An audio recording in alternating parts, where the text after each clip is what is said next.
Good afternoon and welcome to the Midday News. Here's what we have in the bulletin. Alleged criminal fatally shot in Negril. Kingston Public Hospital to get upgrade. And later in sports, the West Indies take on Pakistan in first one-day international this afternoon in Trinidad. Thank you for joining us. I'm Carrie Simpson. Here are the details. Up first this afternoon, a man police say was linked to multiple murders was fatally shot during an early morning operation in Negril. It happened around 1 Friday during a cordon and search operation at Tank Hill, Negril, Westmoreland. Police say as they approached the home of Nahari Draka Richards, they were met with gunfire. Officers returned fire, fatally wounding Richards, who later died at the Savannah Lamar Public Hospital. Now, during the exchange, a police officer was hit in the chest, but his ballistic vest prevented injury. Richards was a known criminal suspect and was being sought in connection with the July 11 murder of Kemar Emperor Williams in Little Haiti, Negril. He was also a person of interest in the 2021 killing of student constable Devon Brown. Now, police sources say Richards often boasted about killing lawmen and was closely linked to David Baraka Thomas, another reputed Negril-based gangster in connection with Williams' murder. The Independent Commission of Investigations, INDICOM, has been notified of the incident. Despite renewed efforts, Deputy Commissioner of Police Richard Stewart has admitted that the public confidence in the Jamaica Constabulary Force is fragile. In the recently commissioned RJR Gleaner Don Anderson poll, 49.6% of persons polled expressed not at all confident or slightly confident in the JCF's ability to fight crime. Now, speaking at the recent opening of the Anchovy Police Station in St. James, DCP Stewart said the public's trust is critical. Especially the 41.4% national reduction in murders would not be possible. We acknowledge, however, that the public trust is fragile, shaped not only by direct experiences with the police, but also by what is observed or heard from third parties. As such, the High Command continues to act deliberately to protect and build public trust and confidence. He says the Police High Command has been acting swiftly and impartially to hold accountable officers whose actions damage the public trust. At the same time, efforts are being made to protect the public. Since the start of the year, our members have laid 197 charges for murder, 148 charges for shootings, 664 charges for breaches of the Firearms Act. Let me pause to point out that of the 664 firearm charges, 641 persons were at the time of their arrest in possession of a firearm. The St. Mary Police are reporting their first clear-up for 2025. Delroy Palmer, otherwise called Basco, was recently charged with murder of 61-year-old teacher Angela Hamilton of Pear Tree Grove in St. Mary. Hamilton was found dead at her home on January 12, the first recorded murder in the parish for the year.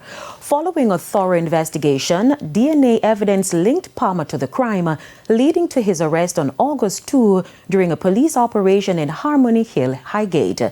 He appeared before the St. Mary Parish Court yesterday and was remanded in custody until September 11.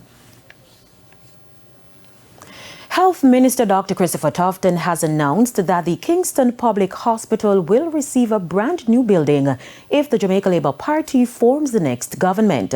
Dr. Tufton made the statement Thursday at the groundbreaking ceremony for a multi-billion-dollar medical tower at the University Hospital of the West Indies. Here's Shimela Pullen. The Kingston Public Hospital was established in 1776, making it the oldest hospital in Jamaica. Over the years, there have been improvements to the infrastructure, but it remains stretched beyond its capacity. Health Minister Dr. Christopher Tufton says the government is now making bold steps to tackle these issues. Next dispensation, we have to go to KPH. And there's a plan for KPH. As we speak, there's a discussion taking place around securing lands and a development model to build a new KPH, not a renovation, a new KPH. And you have my commitment on that by this government that we are going in that direction because it is long overdue. The minister also revealed plans for developments in Bernard Lodge, St. Catherine. But the details surrounding this project is being finalized. Where we already have secured lands to build a new hospital because of the expansion of that community, and of course because of the intentions to establish another parish which incorporates the Portmore area. We will also be doing work, I've started work on Bellevue Hospital. That's a massive facility in terms of area space, square footage space. And the intention is to build out a new mental health facility there that will be more focused and targeted, and the possibility also of building a health campus that will incorporate all the health administrators under one roof at that location. Dr. Tufton also provided updates on other health infrastructure projects across the island. But Cornwall is on the final lap. Then we have Western Child and Adolescent. Within 6 months should be completed. If you go to Spanish Town Hospital, you see a similar expansion taking place. And St. Anne's Bay and Maypen are going to follow suit based on the work that is being done in preparation for construction. Shamela Pullen, TVJ News. Chief Executive Officer of the University Hospital of the West Indies, Fitzgerald Mitchell, provided an update on the conjoined twins recently treated at the facility. He confirmed that the twins who are now overseas are receiving further medical care and are doing well. Mr. Mitchell praised the medical team for their work and expressed optimism about the twins' continued progress. They are doing quite well. Everything, as you know, is taken care of by the government of Saudi Arabia, all free of cost. They are doing all the necessary checks to ensure that the children are well and ready for the procedure. And it's the first time something like this is happening. It's the first time I believe a case like this has come to the university hospital. The hospital, I want to thank the staff. More than 6 decades after the 1963 Coral Gardens incident, in which several Rastafarians were killed and others injured during a violent altercation with police, the government has taken a significant step toward reconciliation. The government officially handed over 2 properties in Albion St. James to Rastafari Coral Gardens Benevolent Society on August 4. Speaking on the morning agenda on Power 106 FM, Secretary Pamela Rowe Williams said injustices against Rastafarians are still ongoing, but she welcomed the land transfer as a long overdue act of justice. For them to understand that it is innocent people who were caught, because Rudolph was killed and two of his accomplices, and the others who ran away on the day of the incident were caught by the following day. So the innocent persons who suffered as a result of that, that is what we really call the atrocities, and that went on for months. And even to this day, Rastafari are discriminated against, even though not so overt, but still. Meanwhile, attorney at law Dr. Marcus Goff emphasized the need for broader change for the Rastafari community. It should not be, and certainly the government stance from the beginning was that this is an expansive process, that the trust once being developed would be continually added to and contributed to, and so it's intended to not only benefit the immediate survival of 63, but also the broader Rastafari community. And so the land aspect of the reparations, in terms of the land being transferred recently, is within that context of community reparation. It's time for a break. Stay with us. More stories when we return.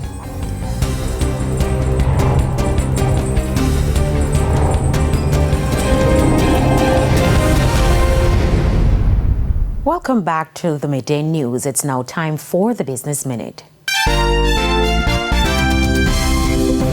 Jamaica could benefit from another 100 megawatts in solar energy shortly, following the granting of permits to Kingston Energy and Sonterra Energy and a 20-year license to supply the national grid by 2027. Both firms recently obtained permits from the National Environmental and Planning Agency (NEPA) and can now begin work on their respective solar farms located in Clarendon and Duncan's Trelawney. Kingston will be building out a 49.83 megawatt solar plant, while Sonterra will be building a 50 megawatt plant. The projects will be supported financially by Rush Developments and Flash Holdings. Further afield, U.S. President Donald Trump is pushing to make it easier for Americans to use retirement savings to invest in cryptocurrencies, private equity, property, gold, and other kinds of non-traditional assets. On Thursday, he ordered regulators to look for ways to change rules that might discourage employers from including such offerings in workplace retirement accounts known in the U.S. as 401ks. The move is intended to eventually give everyday workers new access to investments formerly reserved for wealthy individuals and institutions, while opening up previously untouched pools of funding for firms in those fields. And that's it for the Business Minute. I'm Anthony Atkinson. Time now for the top regional and international stories. In the region, police officers in Port of Spain, Trinidad continued the search yesterday for several men for their involvement in a spate of criminal activities. Preventative detention orders, PDO, under the state of emergency were issued for them. The PDOs, signed under the Emergency Powers Regulations 2025, authorizes the arrest of individuals believed to be involved in violent criminal activity, including an alleged plot to carry out an assassination in Barataria. Homeland Security Minister Roger Alexander confirmed the orders were signed on Wednesday and cited credible intelligence pointing to an imminent threat to public safety and gang-related violence. On the international scene, yet another wildfire has erupted in Southern California. The Canyon fire started Thursday afternoon, initially estimated at 30 acres in size, but it spread quickly and was at more than 1,000 acres within 2 hours. Evacuations were ordered, and by Thursday evening, the flames had scorched close to 5,000 acres. The blaze, which started in Ventura County and rapidly moved into Los Angeles County, came as firefighters were battling fires in other areas. And those were the top regional and international stories. I'm Prince Moore. Thank you, Prince. We now head to a quick break. When we come back, we'll have your midday sports report.